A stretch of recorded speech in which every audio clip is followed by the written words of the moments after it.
And let's be very real here, card games are full of variance and a lot of times you need luck, but Kolento as a player over the years has beaten luck so many times right in the face in front of everybody. Or even just anywhere globally, you kind of know Kolento is a player that you have to face against and you're so scared because this guy is one of the greatest Hearthstone players of all time. Hello everyone, my name is Kolento. I'm a C9 player. I've been with the team for about 6 years.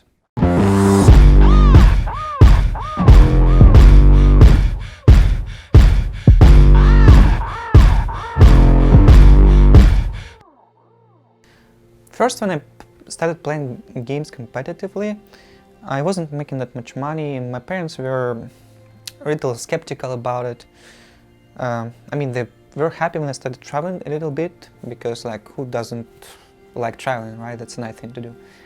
But once I started earning for a living and even more, all questions have disappeared.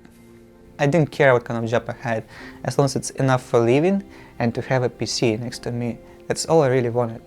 I have laptop and PC at my apartment, I have tablet and phone. All those devices can support Hearthstone.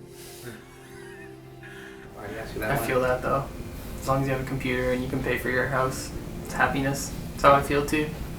Yeah, happy families where everybody has their own device. Yeah. So Hearthstone, I first heard about it was early 2014. It was just a stream of the game, and I really liked it immediately. I never seen games like this. It was a really new genre for me. I heard about Magic the Gathering, but I really never got into it, and it didn't feel like my thing until I saw the simplified UI of Hearthstone and how the stuff really actually works. I felt like I'm very interested. Then I was playing World of Tanks back then, and I actually competed in some tournaments in this game as well. So you might say I switched from World of Tanks to Hearthstone. So when our team was participating in the tournament in Moscow, it was, I think, was like a gaming convention. I managed to get my beta key for Hearthstone, and since then I was playing it all the time. I never invested so much time in the game, this much time in the game like I did in Hearthstone. I was contacted by Nimsh. He ended up being a manager for quite a long time. Me, Strive, Core Ecorp. I think that was the first team we had signed with C9. Yes, Nimsh contacted me and I said why no. It was a good condition and a well-known team. There was no reason to say no. When I just joined C9, I mean, it was kind of a new experience. I've never been like a part. I mean, of course, in the World of Tanks I was in a team, but amount of support we were getting were almost nothing. In C9, I got my manager. The traveling cost was, and hotels when I needed, they were always covered. It was nice to be a part of such an organization. And since then, not much has changed. It's just been all good things I can say about Cloud9 really. I think my professional career in Hearthstone has started from just getting this approval of being one of the best players. When I started streaming, I started getting this audience, and I really never understood why I had such a big followership. And you can't really win every game in Hearthstone, even if you're the best player. Sometimes you make no mistakes and you still lose. It's just RNG part of the game. So Hearthstone is the game where you can never be sure you will win, even if you've done everything right. Because of it, I don't think about my goals. I'm just going with the flow and see if I can do well.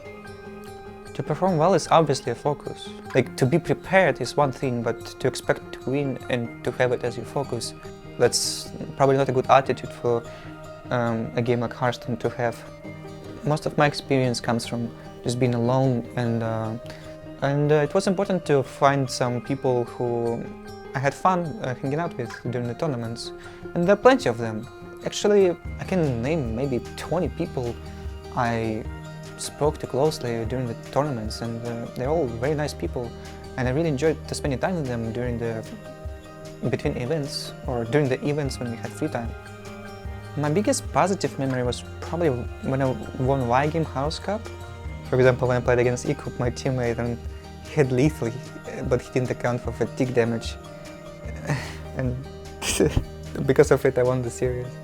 No, you should definitely hear that. Those moments are solidified in history, bro. Am I thinking about retiring? I think I will never stop playing games, really. And Hearthstone, maybe even if I don't play it as much anymore, card games has been part of my life, a very big part, and I will never stop playing card games. It's just about how much.